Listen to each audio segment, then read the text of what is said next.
بعض احادیث میں یہ تک الفاظ آئے ہیں کہ بے حیائی کا ہر کام جو کوئی مرد کسی عورت کے ساتھ، کوئی مرد کسی مرد کے ساتھ، کوئی نوجوان کسی نوجوان کے ساتھ کرتا ہے یا کرنے کے بارے میں تمنا کرتا ہے، وہ ایک قرض ہوتا ہے جس کی ادائیگی اللہ کی طرف سے اس کو ضرور کی جاتی ہے۔ مثلا جو مرد کسی عورت کو دیکھے گا اس کے گھر کی عورت کو کوئی دوسرا مرد ضرور دیکھے گا، جو مرد کسی کو چھیڑے گا اس کے گھر کی عورت کو کوئی دوسرے گھر کا مرد ضرور چھیڑے گا، کوئی مرد اگر کسی عورت کا ہاتھ پکڑے گا تو اس کے گھر کی عورت کا، بیٹی کا، بہن کا، ماں کا، کسی نہ کسی کا ہاتھ تو غیر مرد ضرور پکڑے گا۔ جتنی زیادتی تم کسی کی بہو بیٹی کے ساتھ کرو گے اتنی ہی زیادتی اللہ کسی اور مرد کے ذریعے تمہاری اپنی بہو بیٹی بیوی کے ساتھ ضرور کروائے گا۔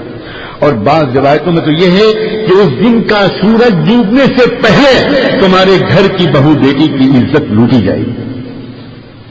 اللہ تعالیٰ اس دنیا کو الٹ اپ نہیں چلا رہا ہے، جو چاہو کرو تو،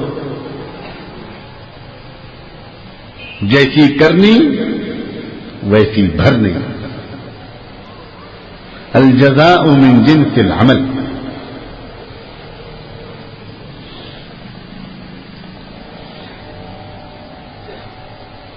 امام بخاری رحمۃ اللہ علیہ کا نام امام بخاری جس شہر کی وجہ سے پڑا، شہر بخارا، اس شہر کا ایک واقعہ ہے، مفسرین نے اپنی تفسیر کی کتابوں میں اس واقعے کو نقل کیا۔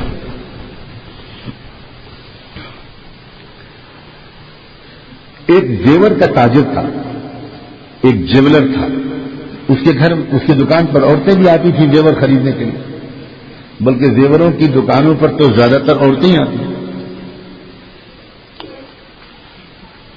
ایک دن ایک عورت نے چوڑی خریدنی چاہیے،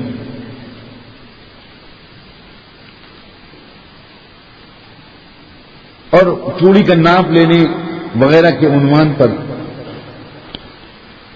اس مرد نے اس کے خوبصورت سے ہاتھ دیکھ لیے اور شاید چوڑی کا ناپ لینے یا پہنانے کی کوشش میں اس کے ذہن میں ایک گندا خیال آ گیا اور اس نے صرف اس عورت کے ہاتھ کو دبا دیا، بس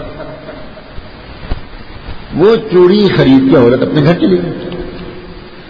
یہ آدمی دوپہر کے وقت میں کھانا کھانے کے لیے دکان بند کر کے گھر آیا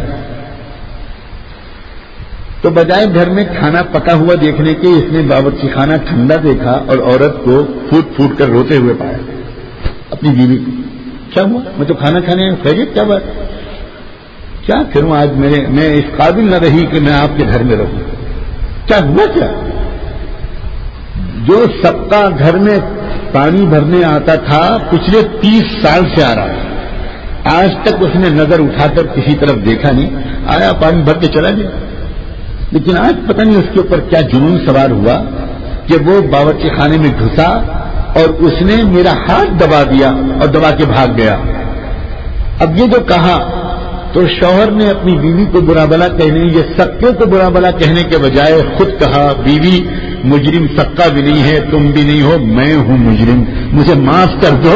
ابھی تھوڑی دیر پہلے ایک عورت کو چوڑی کی ناپ دینے کے بہانے میں نے اس کا ہاتھ دبایا، ابھی میں گھر آیا بھی نہیں تھا کہ کسی نے میرے گھر میں پہنچ کر تمہارا ہاتھ دبا دیا۔ یہ اس کا بھی جرم نہیں ہے، اس تمہارا بھی جرم نہیں ہے، مجرم میں۔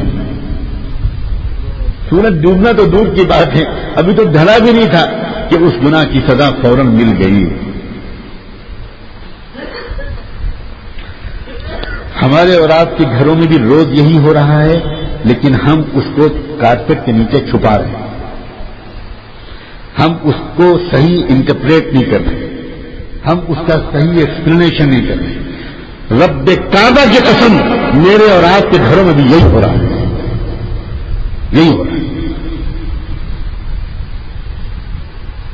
ہمارے گھر میں بھی لڑکیاں، ہمارے گھروں میں بھی لڑکیاں موبائل سے باتیں کرتی ہیں، ہمارے اور آپ کے گھروں میں بھی لڑکیاں انٹرنیٹ سے چیٹنگ کرتی ہیں۔ خدا جانے کیا کیا ہو رہا ہے، اور وہ اس وجہ سے ہو رہا ہے کہ ہم بھی کچھ کرتے ہیں۔ جیسی کرنی ویسی بھرنی. یہ تو ہوگا، یہ تو ہو ہی نہیں سکتا کہ نہ ہو. اور یہ اصل سزا نہیں ہے. اصل سزا تو یہ ہے کہ جن آنکھوں سے ہم نامحرم کو دیکھیں گے ان آنکھوں میں جہنم کی آگ کی سلائی پھیری جائے گی. سرنے کی سلائی تو برداشت نہیں ہوتی، جہنم کی آگ کی سلائی ہم کیسے برداشت کریں؟